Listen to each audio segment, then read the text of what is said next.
Bonjour à tous, bienvenue sur Wake Up TV. Aujourd'hui, on va essayer d'augmenter son pouvoir d'achat. Donc, la conjoncture actuelle est très difficile. On voit que les prix sont en train de flamber, que ce soit sur les matières premières, l'essence aussi. Alors bon, il n'y a pas forcément de lien entre les deux, mais c'est ce qu'on constate, c'est que tout est en train d'augmenter, tout est en train d'exploser.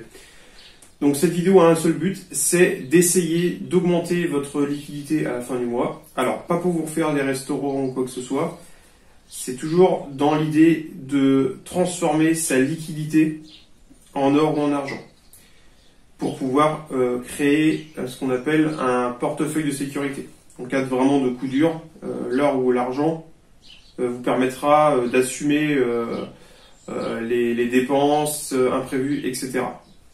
Sachez que du coup, en cas de crise grave, les liquidités en argent liquide, ça vaudra peanuts. Donc l'intérêt, c'est vraiment de transformer ce surplus de liquidité en or ou en argent.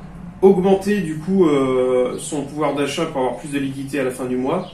On évite aussi de stocker ce surplus de liquidité sur un compte bancaire, pour la simple et bonne raison que si jamais l'État arrive à un stade où il y a un effondrement économique, l'État n'hésitera pas à ponctionner sur les comptes bancaires.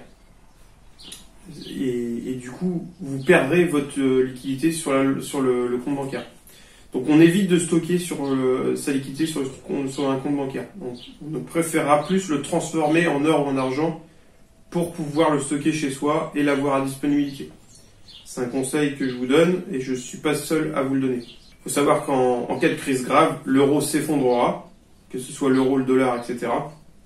Et il faudra se réfugier sur des valeurs refuges. Les valeurs refuges, ce sera toujours l'or ou l'argent.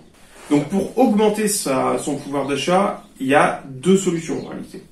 Gagner plus et dépenser moins. C'est la seule et unique façon d'augmenter son pouvoir d'achat. Donc gagner plus, c'est toujours très compliqué, difficile, voire impossible pour la majorité d'entre nous.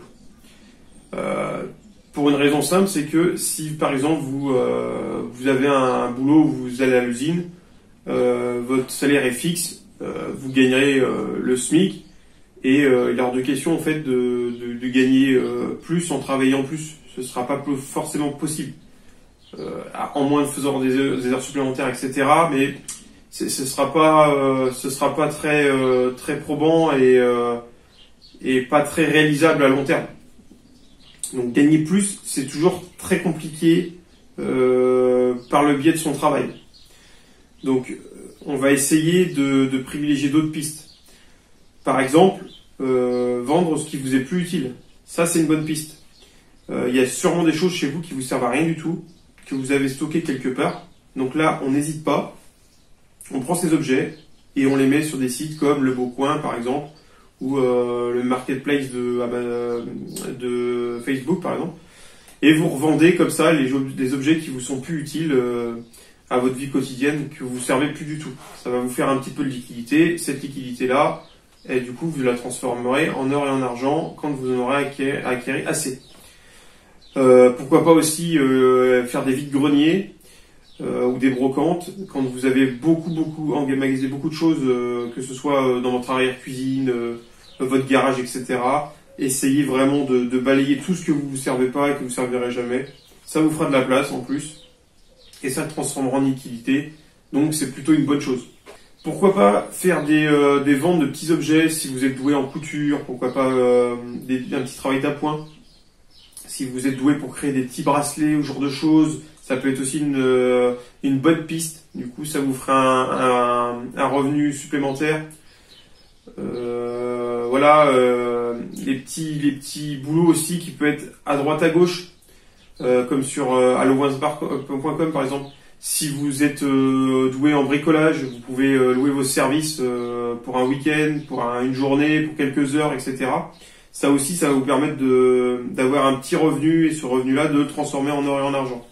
Essayez de regarder s'il y a des petits boulots autour de chez vous aussi, si vous êtes disponible par exemple, vous êtes disponible que la moitié de la semaine, ou etc.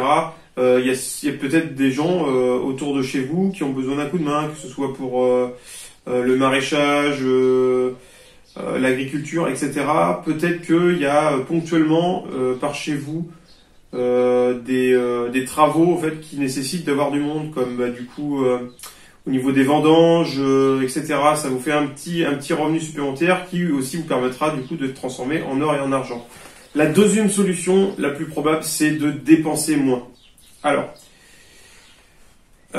c'est la stratégie qui me semble le plus adaptée et la plus facilement mise en place. Alors, vous allez tout de suite me dire, dépenser moins, mon ami, on a déjà une vie assez compliquée, avec les charges à payer, etc.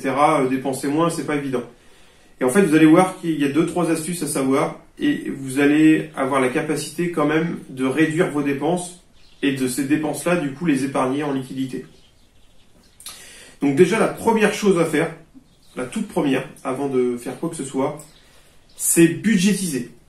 Alors, c'est un mot, un mot qu'on entend assez souvent, et pourtant, c'est la base de toute réflexion bancaire. Donc, pour budgétiser en général, la première chose à faire, c'est d'aller sur son application bancaire, donc Internet ou smartphone, et en fait, vous allez lister toutes les dépenses qui sont fixes, c'est-à-dire qui tomberont tous les mois. Donc il va y avoir votre loyer, il va y avoir du coup les traites de crédit, il va y avoir aussi par exemple les assurances, ça peut être les factures si vous êtes mensualisé, et je vous conseille d'être mensualisé sur absolument toutes vos factures. Ça fait partie aussi de la budgétisation de votre épargne. Il faut savoir que plus vous allez budgétiser, plus vous allez avoir une visu à long terme sur vos ressources financières. Et donc c'est plus facile de mettre en place une épargne. Donc la base du coup c'est budgétiser. Donc pour budgétiser, c'est pas compliqué. Vous prenez du coup votre application bancaire, que ce soit sur smartphone ou sur ordinateur. Et ce que vous allez faire, en fait, vous allez lister toutes les dépenses fixes que vous avez par mois. Donc votre loyer, les impôts, les assurances, les crédits, etc. Et ça va devenir en fait votre bloc de dépenses mensuelles que vous allez déduire du coup à vos revenus qui eux aussi sont mensuels. Donc vos revenus, c'est votre salaire, si vous avez d'autres revenus comme des locations, etc. Et ça, vous allez le déduire. Et ce qui va vous rester, c'est votre solde mensuel. Et ce solde mensuel-là, l'objectif, c'est de le préserver au maximum. Ça, c'est votre objectif. Alors évidemment, on peut pas tout garder, c'est pas possible, parce que du coup, ça voudrait dire que vous n'avez pas de vie, et c'est pas le but. Donc déjà, la première chose à faire, ce que je vous invite à faire, c'est ouvrir un compte bancaire. Et ce compte bancaire-là, un classique, sans carte, sans rien. Et vous allez faire un virement mensuel. Donc ça peut être 20, 30, 40, 50 euros suivant votre budget. Et vous allez vous rendre compte qu'en fait, à l'année, vous n'allez pas le sentir passer. Les premiers mois, vous allez le sentir passer, vous allez dire mince, il me manque un peu ces 40, ces 50 euros.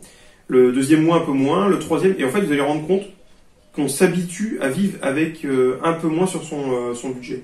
Et à la fin de l'année, du coup, vous allez vous retrouver avec un portefeuille, donc sous forme du compte bancaire.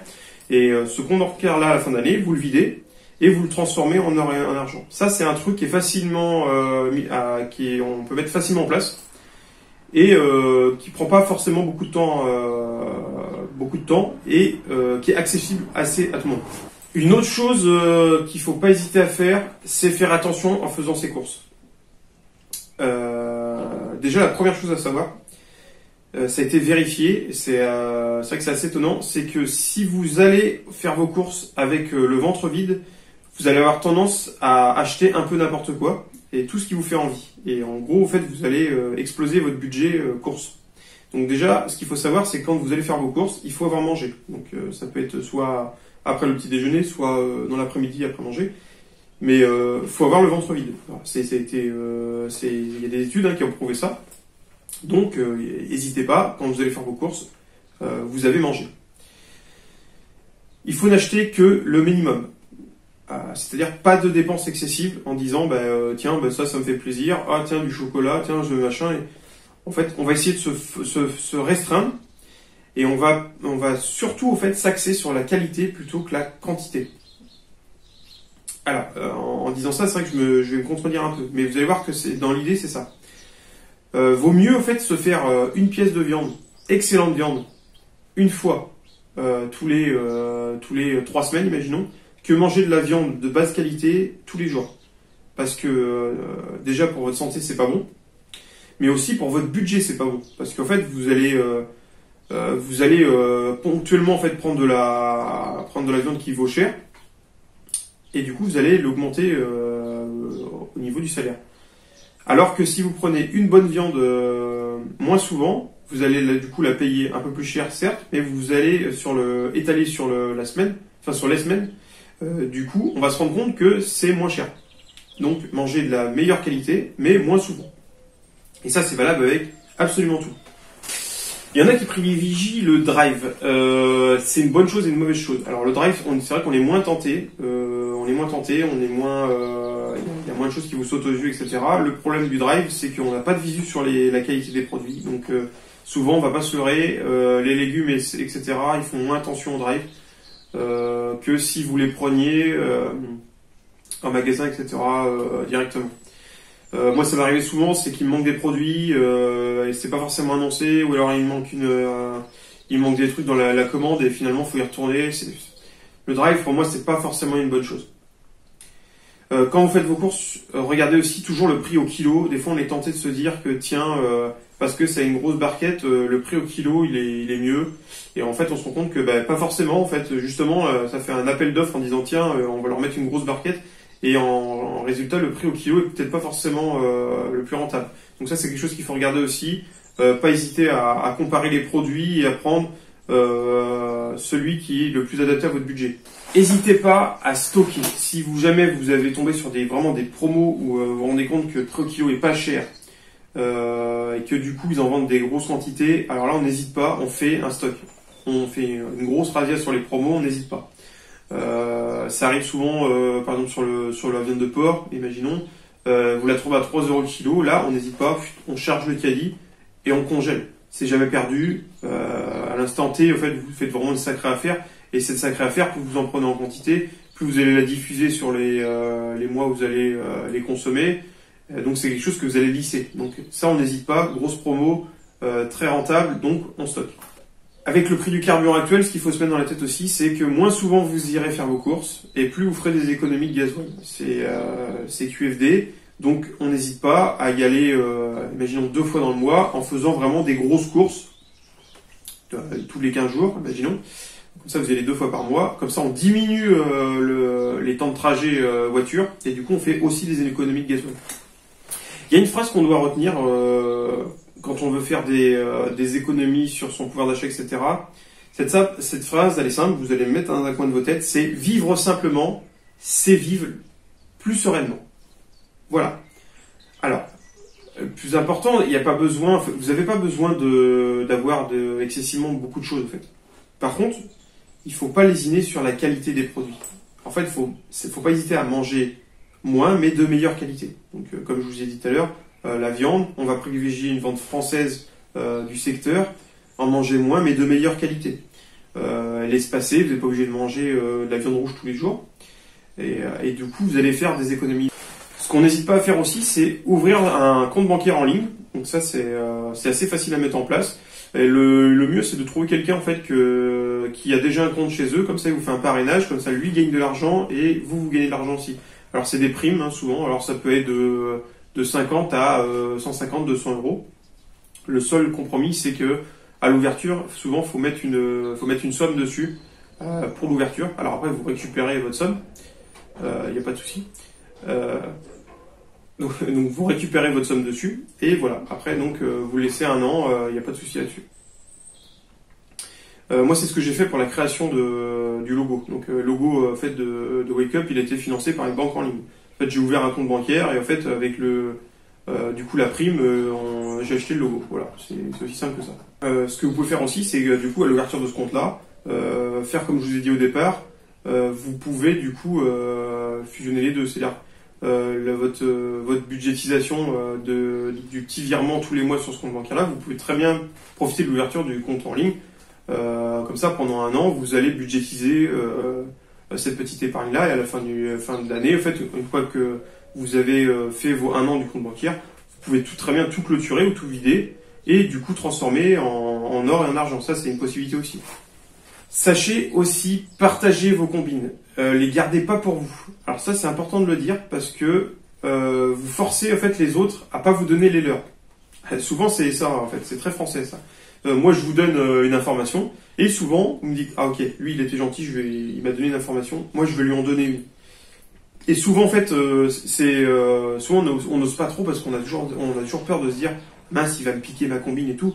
Seulement, en fait, la combine, vous n'êtes pas la seule à la connaître, donc la réflexion, elle est un peu stupide. Donc, on n'hésite pas à la partager, parce que il y a une grande chance qu'en fait, la personne en face vous dise « Ah ouais, ça fonctionne bien, ce que tu m'as dit. Eh ben écoute, moi j'ai entendu parler d'un truc, ça fonctionne bien. » Et du coup, c'est un peu du donnant-donnant. Donc, on n'hésite pas à partager souvent ces combines. Donc, pour budgétiser un projet, ça doit être... la base, en fait, si vous voulez accomplir un objectif dans l'année, alors ça peut être, par exemple, tiens, moi je suis passionné par le tir sportif, m'acheter une nouvelle arme. Cette arme, elle vaut, imaginons, 1000 euros. 1000 euros dans un budget, c'est colossal. Donc moi, en fait, je pars du principe que, ok, mon objectif c'est 1000 euros. Donc ce que je vais faire, je vais budgétiser. Je vais me dire, ok, combien d'euros je suis prêt à mettre par mois, à épargner, pour arriver à cet objectif-là. Et donc moi c'est ce que j'ai fait pour l'achat de mon premier fusil. Je l'ai budgétisé. Donc ça coûtait à peu près 1000 euros. Donc je me suis dit tiens, je suis capable de mettre combien tous les mois? Allez, je suis capable de mettre, imaginons, 50, 100 euros. Voilà. Et du coup en fait vous allez vous rendre compte que votre objectif est possible, mais c'est juste une histoire de temps. En fait c'est exactement comme si vous aviez un crédit à la banque pour acheter quelque chose. Sauf que là on part du principe que en fait vous êtes vous-même votre crédit et que du coup il n'y a pas d'intérêt et que une fois que vous aurez atteint votre budget en mettant tous les mois, vous allez acquérir cette arme-là. En ayant cette démarche-là, vous êtes à 99% de chance d'arriver à cet objectif-là. Pourquoi? Parce que vous allez vous forcer tous les mois à faire ce virement. Et c'est plus probable d'arriver à votre objectif que si vous dites tiens ce mois-ci je vais mettre une certaine somme, le mois d'après je peux pas, mince il m'est arrivé une tuile, du coup je récupère l'argent dessus et on se rend très vite compte que c'est très compliqué en fait.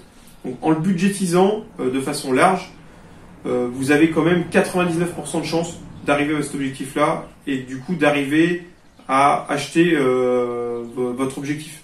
Donc je vous remercie d'avoir suivi cette vidéo, j'espère qu'elle va vous aider dans ces temps difficiles.